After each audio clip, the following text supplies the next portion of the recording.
What's going on, chess lover? This is Maurice Bishop, and today I'm gonna just show y'all how I defeated Quetiotu. I don't know what his name is or whatever, but he's a 22-16, and I'm gonna show you how I defeat him with the Black Lion. That's what we do, man. We play the Black Lion.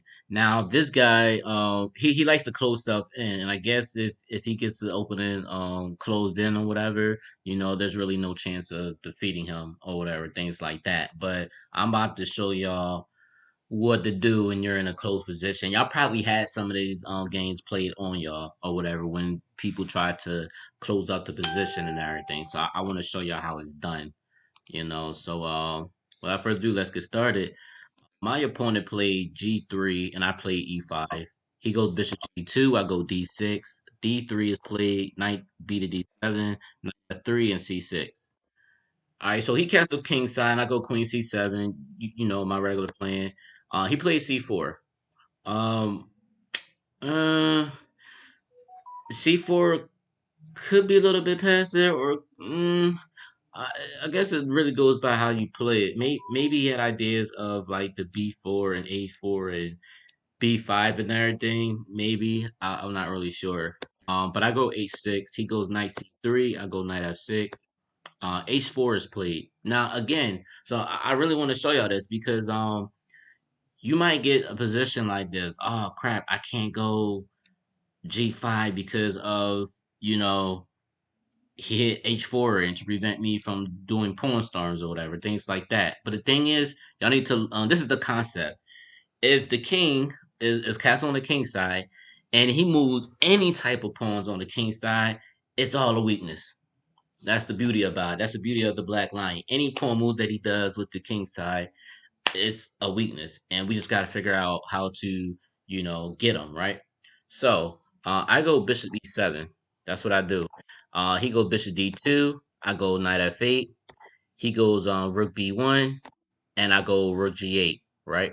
All right. So as y'all see, I'm already about to, hit with G5 or whatever, but not just yet. I'm gonna show you. I'm gonna show you this whole plan what I'm doing.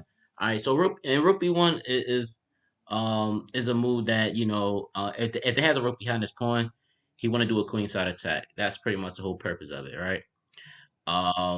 B4 is played, which he played, and I go G5. That's exactly where I go. I go G5. The whole point is I just want to open up his position. Even if I give up a pawn, that's what I want to do. I want to open up the position. All right, and honestly, to be honest with y'all, probably the better move probably would have just been 96. That probably would have been a better move. And that's just so if you don't want to give up, like if y'all don't want to give up a point that easily, just go knight e6 and then go g5. And also I just think knight e6 is actually a very strong move. To be honest with y'all, I think that's very strong. Um, it's not like he could go pawn h5 to stop you from doing it because you got the knight on f6 because you capture the pawn. And with knight e6, if the knight moves anywhere else, you got this strong knight d4 move. I think knight e6 was a way better move. And that's just me. And then go push on g5. I just think it was a lot better. Especially if I have moves like knight f4, if I want to sack or whatever to get the G file open, that's also another thing. So I think knight e6 is definitely a recommendation, y'all. It kind of reminds me of the L shot going to knight e6. Again, y'all need to study the L shot, man. I'm telling you, man. If you really get a lot of like, if you study the Black Lion and then study the L shot, man, those things go hand in hand, man. It gives you, oh my goodness, it gives y'all a lot of ideas, man. Y'all need to check up on that, y'all. I'm gonna actually put that in the description box, man, so y'all can really get up on that, the L shot. I'm telling you, man, crazy, yo. All right, so I go 96. Um, I don't go 96 yet. My bad, y'all. I went on G5 instead of going 96. I went G5 first. My opponent goes B5. Like I said, doing some queenside attacks or whatever, I automatically go G4. Um, if I was gonna play as like an L shot or whatever, I probably would have took the punt, but it's all good though. I'm gonna show you what I'm doing. So G4 is played. He goes knight e1. I go h5. Right. He takes my pawn. I go B catcher C6, and when y'all look at this position, it just seems like I just screwed up. It just looked like I have no type of attacks going. It just seems like this is hopeless, right? Wrong.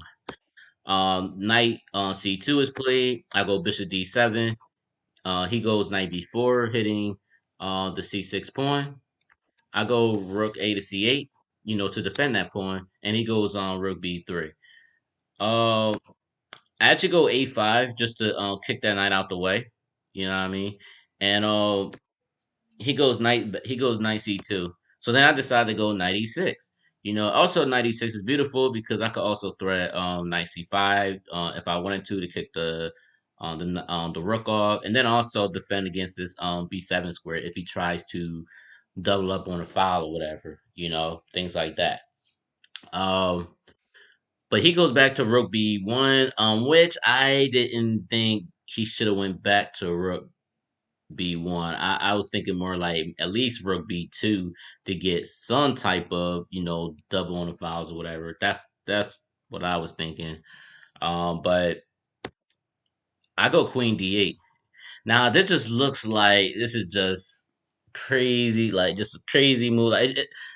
You probably wouldn't even think anything about it. Like, oh, he just did a Queen D8. He just people's gonna look at it like, yo, like what is he doing and stuff, right? But a lot of y'all that know the black line and things like that. Now, this is something that, like I said, I didn't get this from a book or whatever. Like I said, I'm an attacking player.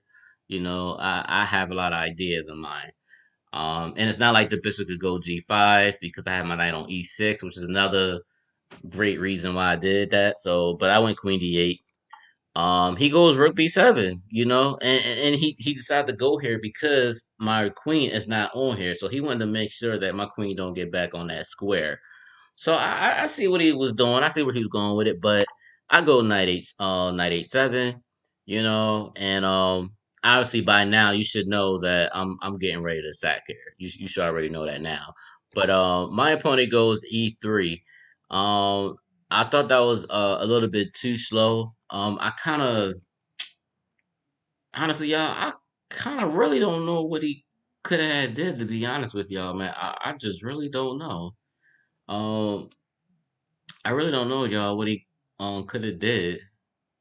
Maybe F3. I was thinking maybe. Well, no, no F3. I don't like F3 either, cause that really weakened. Cause this G pawn is weak now, so it's kind of yeah. It's kind of crazy. But that's the whole point of what I say. He should have never went Rook B1. If he would at least went Rook B2 and then moved his queen over and then drop down, I think he had some play there. Especially if you can bring the rook all the way down and then bring the rook over. So now you have three on the file and you could really start some strong attacks. But in this situation, it just didn't happen. He wound up going E3. So I decided to go bishop catches H4. Like I said, he don't have to take or whatever. But the whole point is, once I move my bishop back, I'm already pushing h4, so it's going to be very bad for white. So which he took anyway. I go queen catches h4. I'm really about to do something, and my opponent goes rook catches d7. Uh, I don't know if he thought that I wasn't going to take. I don't know if it was like a bluff. I don't know what this is because he had a lot more time than I did, as y'all could see. He had like, I mean, obviously at the end he had 36 seconds. I mean, yeah, like 36 seconds, and I had like 26. So I didn't think he had to take this rook captures these. I think he was kind of looking at it as, if I somehow get this open, trade the light square bishop off. I don't know what the concept of what he was trying to do. But I don't think he should have had took that at all. Um, I mean, honestly, in this position, man, I couldn't even really tell y'all.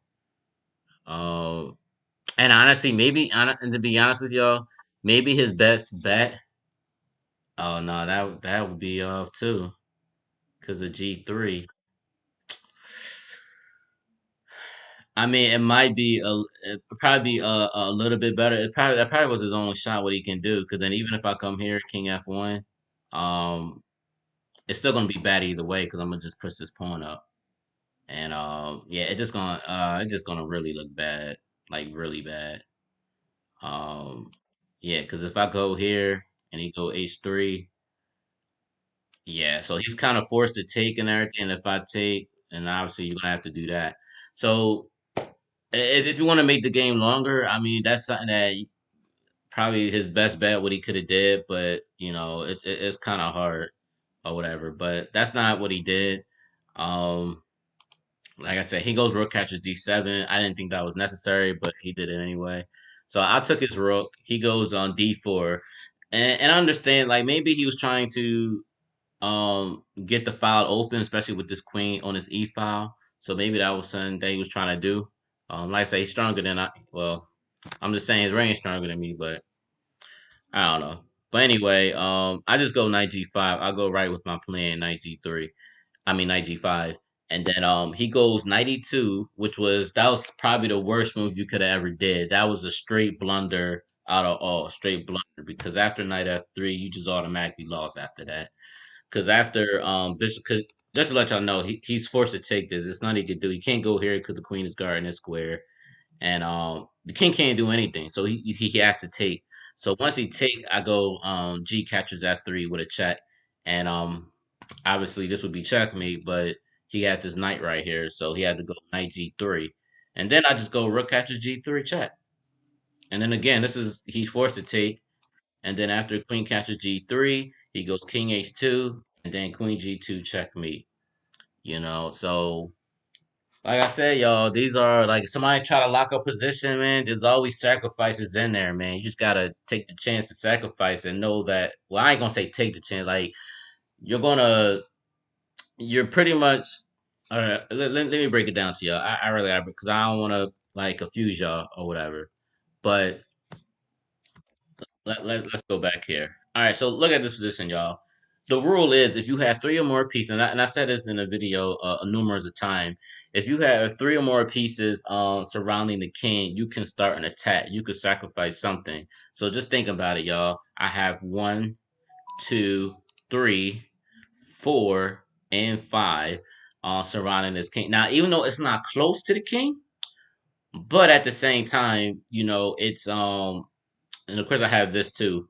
But the whole point is they can all get in a fight, and once I start breaking them down or whatever, that's about it. Which is why I did bishop captures h4. So once he take queen captures, so now let's see how many. So we got the queen in, we got one because we're threatening knight g5. You know, threatening knight f3, and we got this rook. So just think about it. We got one, two, three, and four in a fight. That's more than three pieces. That's four pieces. We were at five pieces around, but we had to sacrifice a piece in order to open the king side, and this king side looking weak. So you want to judge the position by how weak the king is, but also how many pieces you have surrounded the king as well.